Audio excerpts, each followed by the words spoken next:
എല്ലാവർക്കും നമസ്കാരം. അയ്യപ്പ ഭഗവാന്റെ കഥയിലെ രണ്ട് പ്രധാനപ്പെട്ട കഥാപാത്രങ്ങളെയാണ് ഞാൻ പരിചയപ്പെടുത്തുന്നത്. ഒന്ന് വാവര് അഥവാ വാപുര്, മറ്റൊന്ന് മഹിഷി. അപ്പോൾ മഹിഷിയെക്കുറിച്ച് എല്ലാവരും കേട്ടിട്ടുണ്ടാകും. മഹിഷി എന്ന് പറയുന്നത് കാമക്രോധ മോഹലോഭ അഹങ്കാരങ്ങൾ രൂപമെടുത്ത ഒരു അസുരജന്മം എന്ന് വേണമെങ്കിൽ നമുക്ക് വിശേഷിപ്പിക്കാം. അപ്പോൾ മഹിഷം എന്ന് പറഞ്ഞാൽ പോത്താണ്, മഹിഷി എരുമയാണ്. പക്ഷെ മഹിഷി എന്നുള്ളതിന് മറ്റർത്ഥങ്ങളും ഉണ്ട്. അതായത് പട്ടമഹിഷി എന്നൊക്കെ നമ്മൾ പറയാറുണ്ട്, രാജാവിൻ്റെ ഭാര്യയെ അങ്ങനെ പറയാറുണ്ട്. അപ്പോൾ എല്ലാം കൊണ്ടും ഉയർന്ന തലത്തിലുള്ള, അതേസമയം കാമക്രോധ മോഹലോഭങ്ങളെ വെടിയാൻ സാധിക്കാത്ത പുരുഷന്മാരെ നശിപ്പിക്കാൻ ഇറങ്ങി തിരിച്ചിരിക്കുന്ന സ്ത്രീകളെയും നമുക്ക് മഹിഷി എന്ന് വിശേഷിപ്പിക്കാം.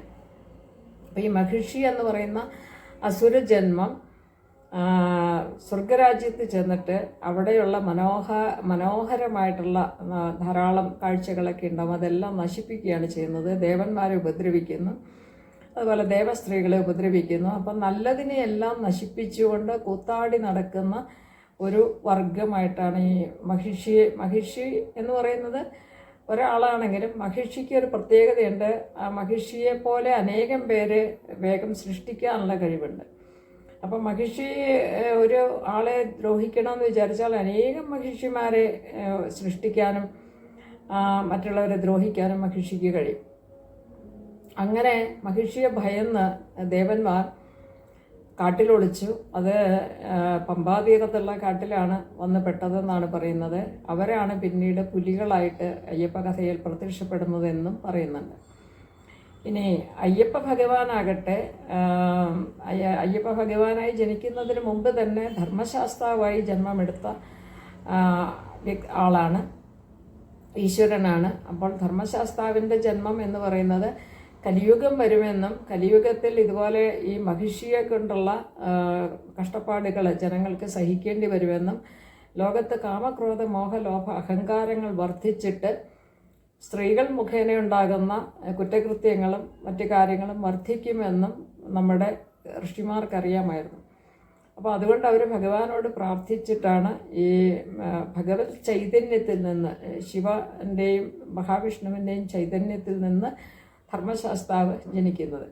അപ്പോൾ ധർമ്മശാസ്താവിനെ പോറ്റുന്നത് എന്ന് പറയുന്നതിൽ ഈ ത്രിമൂർത്തികളുടെയും, അതായത് സരസ്വതി ദേവി, ലക്ഷ്മി ദേവി, പാർവതി ദേവി, ഇവരുടെ പങ്ക് ഉണ്ടായിരുന്നു. അതുപോലെ സൃഷ്ടിയിൽ എപ്പോഴും ബ്രഹ്മാവും പങ്കാളിയാണ്. അപ്പോൾ ഈ ധർമ്മശാസ്താവിൻ്റെ സൃഷ്ടിയിൽ ബ്രഹ്മാവിഷ്ണു മഹേശ്വരന്മാരുടെ ശക്തിയും ത്രിദേവിമാരുടെ ശക്തിയും ചേർന്നതാണ് എന്നാണ് സങ്കല്പം. അപ്പോൾ അങ്ങനെ ധർമ്മശാസ്താവ് ജന്മമെടുത്തു. പിന്നീട് കലിയുഗത്തിൻ്റെ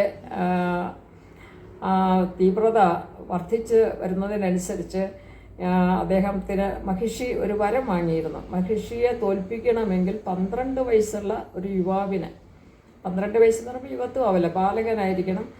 അദ്ദേഹം ഒരു രാജാവിൻ്റെ ദത്തെടുക്കപ്പെട്ട പുത്രനായി 12 വർഷം ജീവിച്ചിട്ടുണ്ടാകണം. അങ്ങനെയുള്ള ചില വരങ്ങളൊക്കെ വാങ്ങിച്ചിരുന്നു. കാരണം മഹിഷി വിചാരിച്ചത് ഒരിക്കലും അത്തരം ഒരു യുവാവിന് അല്ലെങ്കിൽ ഒരു ബാലകന് തന്നെ നിഗ്രഹിക്കാൻ കഴിയുകയില്ല എന്നായിരുന്നു. കാരണം അനേകം വരസിദ്ധികൾ നേടിയിട്ടുണ്ട് മഹിഷി. അപ്പോൾ അതുകൊണ്ട് എക്കാലവും ദേവന്മാരെ തോൽപ്പിച്ച് ഈ കാമക്രോധ മോഹലോഭങ്ങളിലെല്ലാം ആസ്വദിച്ച് അത്രത്തോളം ഈ കാമാസക്തി വളരെ കൂടിയ ഒരു ജന്മമാണ് മഹിഷിയുടേത്. അപ്പോൾ അങ്ങനെ ഉള്ള ഒരു ജീവിതം ജീവിക്കാൻ, ആസ്വദിക്കാൻ വേണ്ടി വന്നിട്ടുള്ള ആളാണ് മഹിഷി. അപ്പോൾ ഈ ബാലകനെ നിഷ്പ്രയാസം ഇല്ലാതാക്കാൻ സാധിക്കും എന്നൊരു വിശ്വാസത്തിലാണ്. അതായത് എപ്പോഴും ഇങ്ങനെയുള്ള വരങ്ങൾ വാങ്ങിക്കുമ്പോൾ ഭഗവാൻ തന്നെ അവരെ വധിക്കാനുള്ള മാർഗങ്ങളും കൂടി കണ്ടുവയ്ക്കാറുണ്ട്. അപ്പോൾ മഹിഷിയുടെ ആഗ്രഹം ഇങ്ങനെ ആണെങ്കിൽ ഞാൻ യുദ്ധം ചെയ്ത് ആ യുദ്ധത്തിൽ ഞാൻ മരിക്കുന്നെങ്കിൽ അത് സ്വീകരിക്കാൻ തയ്യാറായിരുന്നു.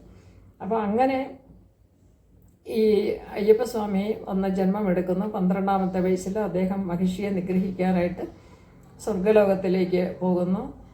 അദ്ദേഹം ഒരായുധവും ഉപയോഗിച്ചല്ല മഹിഷിയെ കൊല്ലുന്നത് എന്നാണ് പറയപ്പെടുന്നത്. അദ്ദേഹം മഹിഷിയെ തള്ളി താഴേക്ക് ഇടുകയാണ് ഉണ്ടായത്. മഹിഷിക്ക് ഈ 12 വയസ്സായിട്ടുള്ള ബാലകനെ കണ്ടപ്പോൾ തന്നെ കാമാവേശം കൊണ്ട് ഓടിയെടുക്കുകയായിരുന്നു. അപ്പോൾ ഭഗവാൻ അവളെ തള്ളി ഭൂമിയിലേക്ക് ഇട്ടതിന് ശേഷം അവളുടെ ശരീരത്തിൽ നൃത്തം ചെയ്യുകയാണ് ചെയ്തിരുന്നത് എന്നാണ് പറയുന്നത്. അപ്പോൾ അമ്മയുടെ ദേഹത്ത് കുട്ടി നൃത്തം ചെയ്യുന്നത് പോലെ ഈ മഹിഷിയുടെ ദേഹത്ത് ഭഗവാൻ നൃത്തം ചവിട്ടുകയാണ് ചെയ്തത്. പക്ഷേ ഭഗവാന്റെ ആ നൃത്തച്ചുവടുകളിൽ അവൾ അപാരമായ വേദന സഹിക്കുകയും മരിക്കുന്നതിന് മുമ്പേ വരം ചോദിക്കുകയും ചെയ്തു എന്നാണ് പറയുന്നത്. അപ്പോൾ വരം കൊടുക്കുക എന്ന് പറയുന്നത് ഹൈന്ദവ ധർമ്മത്തിൽ എന്നും കാണുന്നതാണ്. ഒരാൾക്ക് ദൈവം ഒരു ശിക്ഷ കൊടുത്താൽ അവർക്ക് ഒരു മുക്തിയും കൂടി കൊടുക്കാറുണ്ട്. അപ്പോൾ ആ വരം ചോദിച്ചത് ഇനിയുള്ള ജന്മത്തിൽ ഭഗവാൻ എന്നെ വിവാഹം കഴിക്കണമെന്നാണ്. പക്ഷേ അത് ഭഗവാന് ഈ ജന്മം സാധിക്കുകയില്ല. കാരണം കലിയുഗം തീരുന്നതുവരെ ജനങ്ങളെ രക്ഷിക്കാൻ വേണ്ടി അദ്ദേഹം ജന്മമെടുത്തിട്ടുള്ളതാണ്. അദ്ദേഹത്തിന് ഈ ജന്മത്തിൽ വിവാഹ ജീവിതം ഇല്ല. അപ്പോൾ അതുകൊണ്ട് കലിയുഗം കഴിയുന്നത് വരെ കാത്തിരിക്കേണ്ടതുണ്ട് എന്നാണ് ഭഗവാൻ കൊടുക്കുന്നത്. മാത്രമല്ല മഹിഷി ചെയ്ത പാപത്തിന് പാകത വരേണ്ടതുണ്ട്. അത് ഒരു ദിവസം കൊണ്ട് ഉണ്ടാകേണ്ടതല്ല. അനേക കാലം മഹിഷി മറ്റുള്ളവരെ ദ്രോഹിച്ചതായതുകൊണ്ട് ആ പാകത വരുന്നത് വരെ സംയമനത്തോടെ ഭഗവാന്റെ സമീപത്ത് കുടികൊള്ളാനുള്ള ഒരു അനുമതിയാണ് മഹിഷിക്ക് കൊടുത്തത് എന്നാണ് പൂർവികരിൽ നിന്ന് ഈ അയ്യപ്പ കഥയോട് അനുബന്ധിച്ച് നമ്മൾ കേൾക്കുന്നത്. ഇനി വാപരൻ്റെ കാര്യം പറയുമ്പോൾ ഈ മഹിഷിയെ നിഗ്രഹിച്ചതിന് ശേഷം അയ്യപ്പ ഭഗവാൻ വീണ്ടും കൊട്ടാരത്തിൽ പോയി തൻ്റെ ദിവ്യത്വം ബോധ്യപ്പെടുത്തി. അതായത് അദ്ദേഹം പുലികളോടൊപ്പമാണ് ചെല്ലുന്നത്. അപ്പോൾ അതിനുശേഷം അച്ഛനോട് പറയുന്നുണ്ട്, ഞാനിനി കൊട്ടാരത്തിൽ നിൽക്കാൻ സാധ്യമല്ല, ഞാനൊരു അമ്പെയ്യും, ആ അമ്പ് വീഴുന്നിടത്ത് എനിക്കൊരു ക്ഷേത്രം ഉണ്ടാക്കി തരണമെന്നാണ്. അങ്ങനെ അദ്ദേഹം അപ്രത്യക്ഷനായി അവിടുന്ന് എന്നാണ് പറയുന്നത്. ഇനി വാപരനെ സംബന്ധിച്ചിടത്തോളം ഈ മഹിഷിയെ നിഗ്രഹിച്ച ശേഷം മഹിഷിയുടെ ജഡം അത് ആകാശത്തോളം ചീർത്ത് വലുതായി എന്നാണ് പറയപ്പെടുന്നത്. അപ്പോൾ അതിൻ്റെ ആ സാന്നിധ്യം കൊണ്ട് സൂര്യചന്ദ്രന്മാർക്ക് കടന്നു പോകാനുള്ള മാർഗതടസ്സം ഉണ്ടാകും എന്ന് വരെ ഭയപ്പെട്ടപ്പോൾ ഈ മഹിഷിയെ സംസ്കരിക്കുന്നതിന് വേണ്ടി ഏൽപ്പിച്ചത് വാപരനെയാണ്. വാപരൻ എന്ന് പറയുന്നത് അയ്യപ്പ ഭഗവാന്റെ ഭൂതഗണങ്ങളിൽ ഒരാളാണ്, ഏറ്റവും പ്രധാനപ്പെട്ടയാൾ. അപ്പോൾ വാപരൻ കല്ലുകൾ പെറുക്കി കൂട്ടി ഈ മഹിഷിയെ നല്ലമാതിരി മൂടി. അതിൻ്റെ മാത്രമല്ല ഈ മഹിഷിക്ക് ഒരുപാട് വരങ്ങളൊക്കെ കിട്ടിയിട്ടുള്ളതാണ്. അപ്പം മഹിഷി ഏതെങ്കിലും കാരണവശാൽ വീണ്ടും ഉയർത്തെഴുന്നേറ്റാൽ ഈ ലോകത്ത് വലിയ വിനകൾ ഉണ്ടാക്കും. അപ്പോൾ ഒരു കാലത്തും ഈ മഹിഷി അവിടെ നിന്ന് എഴുന്നേറ്റ് വരാതിരിക്കാൻ വേണ്ടി കാവൽ നിൽക്കുകയാണ് വാപരൻ. അപ്പോൾ അതുകൊണ്ട് തന്നെ വാപരന് വലിയ ഒരു പ്രാധാന്യം ഈ ഹൈന്ദവ വിശ്വാസത്തിലുണ്ട്. അതായത് മഹിഷി എന്ന് പറയുന്ന ദുഷ്ടതയെ ഒരിക്കലും ലോകത്ത് വ്യാപിക്കാതിരിക്കാൻ വേണ്ടി കാവൽ നിൽക്കുന്ന ഒരു വ്യക്തിയാണ്, അല്ലെങ്കിൽ ഒരു ഈശ്വരീയമായിട്ടുള്ള ജന്മമായിട്ടാണ്, ഈ ഈശ്വരീയമായ നിയോഗം ഏൽപ്പിച്ചു കൊടുത്തിട്ടുള്ള ഒരു ജന്മമായിട്ടാണ് ഈ വാപരനെ നമ്മൾ കാണുന്നത്. അപ്പോൾ അതുകൊണ്ട് തന്നെ എരുമേലിയിലാണ് എരുമ ബലി നടന്ന സ്ഥലം, അല്ലെങ്കിൽ മഹിഷിയെ നിഗ്രഹിക്കപ്പെട്ട സ്ഥലം.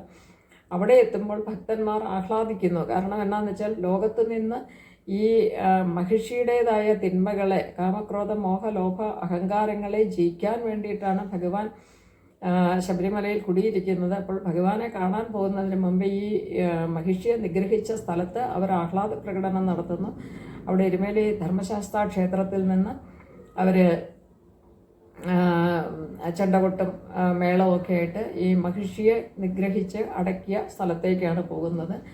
അവിടെയാണ് വാപരൻ കാവൽ നിൽക്കുന്നത്. എന്നാൽ എങ്ങനെയെന്നറിയില്ല, ആ വാപരൻ്റെ കാവൽപുര പിന്നീട് വാവർ എന്നുള്ള പേരിൽ ഒരു മുസ്ലിം പള്ളിയായിട്ടാണ് ഇന്ന് പ്രവർത്തിച്ചു വരുന്നത്. അത് ഏതോ കാലഘട്ടത്തിൽ ഈ വിശ്വാസങ്ങളൊന്നും അറിഞ്ഞുകൂടാത്ത ആരെങ്കിലും വാവർ എന്നുള്ളത് ഒരു പക്ഷേ ഒരു മുസ്ലിം പേരിനോട് സമാനത തോന്നിയിട്ട് അത് അവരുടെ ഒരു ദൈവമാണ്, എന്നാൽ അവർ ആ ദൈവത്തെ വണങ്ങാറില്ല, ആ ദൈവത്തെ അവർ പ്രകീർത്തിക്കുകയോ അല്ലെങ്കിൽ ആ ദൈവത്തിൻ്റെ ശക്തിയെ ഉൾക്കൊള്ളുകയോ ഒന്നും ചെയ്യുന്നില്ല എന്ന് നമുക്ക് എല്ലാവർക്കും അറിയാവുന്ന ഒരു കാര്യമാണ്. അവരുടെ സംസ്കാരത്തിൻ്റെ ഭാഗമായിട്ട് അവർ ആ പള്ളിയെ കാണുന്നില്ല എന്ന് തന്നെയാണ് നമുക്ക് ബോധ്യപ്പെടുന്ന ഒരു കാര്യം. ശബരിമല കാലത്ത് മാത്രം അവിടെ അത് തുറന്നു വെക്കുന്നുണ്ട്. കാരണം പണ്ട് തുടങ്ങിയുള്ള ആചാരം, ഈ നൂറ്റാണ്ടുകൾക്ക് മുമ്പേ തുടങ്ങിയ ആചാരം ഹൈന്ദവർ മറന്നിട്ടില്ല. അപ്പോൾ അവർക്ക് ആ മഹിഷിയെ നിഗ്രഹിച്ച സ്ഥലത്ത് ചെന്ന് ഈ വാപരനെ ഒന്ന് കാണണം, അല്ലെങ്കിൽ വാപരൻ്റെ കുടിയിരിക്കുന്ന അവിടെ ചെന്ന് അവരുടെ ആ സന്തോഷ പ്രകടനം ഒന്ന് കാണിക്കേണ്ടതുണ്ട് എന്നാണ് ഹൈന്ദവർ വിശ്വസിക്കുന്നത്. അപ്പോൾ നമ്മൾ ഈ കാലഘട്ടത്തിൽ ചിന്തിക്കേണ്ട ഒരു കാര്യം, ഈ വാപരൻ്റെ ക്ഷേത്രത്തിൽ പോയി അവിടെ ഇന്നത് ഹൈന്ദവരുടെ വിശ്വാസപ്രകാരമുള്ള കാര്യങ്ങൾ ചെയ്യുന്നതിലൊരു ശരിയല്ലായികയുണ്ട്. കാരണം അത് ഇന്ന് മറ്റൊരു വിശ്വാസത്തിൻ്റെ ഭാഗമായിട്ടുള്ള ആളുകളുടെ ഒരു ആരാധനാലയം എന്ന് പറയാൻ പറ്റുമോ എന്ന് എനിക്ക് അറിഞ്ഞുകൂടാ. എന്തായാലും അവരുടെ കൈവശമാണ്. അപ്പോൾ അതുകൊണ്ട് നമ്മൾ നൂറ്റാണ്ടുകളായി തുടർന്ന് വരുന്ന ആചാരം മുടങ്ങാതിരിക്കുന്നതിന് വേണ്ടി വാപരൻ്റെ കാവൽപ്പുര നമ്മളൊന്ന് മാറ്റി സ്ഥാപിക്കേണ്ടതുണ്ട് എന്നാണ് എനിക്ക് തോന്നുന്നത്. കാരണം ആചാരം എന്തായാലും ജനങ്ങൾ മുടക്കുകയുമില്ല. എന്നാൽ ആ ആചാരം അവിടെ ഇരിക്കുന്ന മറ്റ് മതസ്ഥർക്ക് അറിയുമോ എന്നറിയില്ല. മഹിഷിയെ നിഗ്രഹിച്ച സ്ഥലത്ത് ചെന്ന് അതിന് കാവൽ നിൽക്കുന്ന വാപരനെയാണ് ഹിന്ദുക്കൾ വണങ്ങുന്നത്.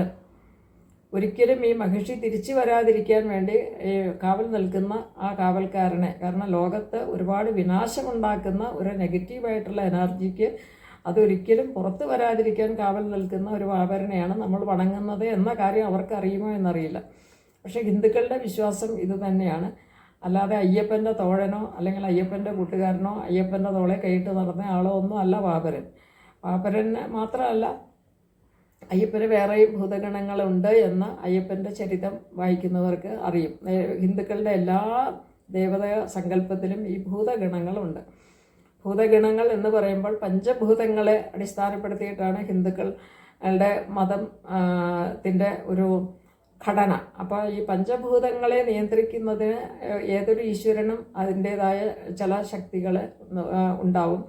അല്ലെങ്കിൽ ഒരു സ്ഥലത്തുള്ള നെഗറ്റീവ് എനർജി, ഇപ്പം മഹിഷിയെ പോലുള്ള നെഗറ്റീവ് എനർജി ലോകത്ത് വ്യാപിക്കുമ്പോൾ അതിനെ ഒതുക്കി നിർത്തുന്നതിന് വേണ്ട ഭൂതഘടങ്ങൾ ഓരോ ഈശ്വരനും ഉണ്ട് എന്നാണ് നമ്മൾ വിചാരിക്കുന്നത്. ലോകത്ത് പോസിറ്റീവ് എനർജി ഉള്ളതുപോലെ തന്നെ നെഗറ്റീവ് എനർജി ഉണ്ടെന്ന് പൂർണ്ണമായും വിശ്വസിക്കുന്ന ഒരു ജനതയാണ് ഹിന്ദുക്കൾ. പോസിറ്റീവായിട്ട് മാത്രം ഇല്ല. അപ്പോൾ നമുക്ക് ഈശ്വരൻ എന്ന് പറയുന്നത് വ്യക്തി രൂപത്തിലുള്ള ശക്തി രൂപത്തിലാണ്. അപ്പോൾ ഇതൊരു ശക്തിയാണ്. നെഗറ്റീവായിട്ടുള്ള മഹിഷി എന്ന് പറയുന്ന ശക്തിയെ അത് റെപ്രസെൻ്റ് ചെയ്യുന്ന കാമക്രോധ മോഹ ലോഭ അഹങ്കാരങ്ങൾ, അത് ഉണ്ടാകുന്നത് ബുദ്ധിയുടെ നാശമാണ് എന്നാണ് ആ ഇമോഷണൽ സ്കെയിലിൽ ഈ കാമക്രോധ മോഹലോഭ അഹങ്കാരങ്ങൾ എന്ന് പറയുന്നത് താഴേക്ക് പോയി നമ്മുടെ ബുദ്ധി കെടുത്തിക്കളയുന്ന ഒരു വികാര വിചാരങ്ങളാണിതെല്ലാം. അപ്പോൾ അതിനെ ഉയരാതിരിക്കാൻ ശബരിമലയ്ക്ക് പോകുമ്പോൾ ഇതിനെയെല്ലാം അടക്കി വെച്ചുകൊണ്ടാണ് അയ്യപ്പന്മാർ ശബരിമലയ്ക്ക് പോകുന്നത്. അപ്പോൾ അവരെ സംബന്ധിച്ചിടത്തോളം ഇതിന് വലിയ പ്രസക്തിയുണ്ട്. ഈ നമ്മളിന്ന് വാവരുപള്ളി എന്ന് പറയുന്ന വാപരൻ്റെ ആ കാവൽ ഗ്രഹത്തിന് വലിയ പ്രാധാന്യമുണ്ട്. അപ്പോൾ അതുകൊണ്ട് ഒരുപക്ഷെ ഈ വാപരന് വേണ്ടി മറ്റൊരു ക്ഷേത്രം പണിയേണ്ട ഒരു കാലഘട്ടം എത്തി എന്നാണ് എനിക്ക് തോന്നുന്നത്. എല്ലാവർക്കും നന്ദി, നമസ്കാരം.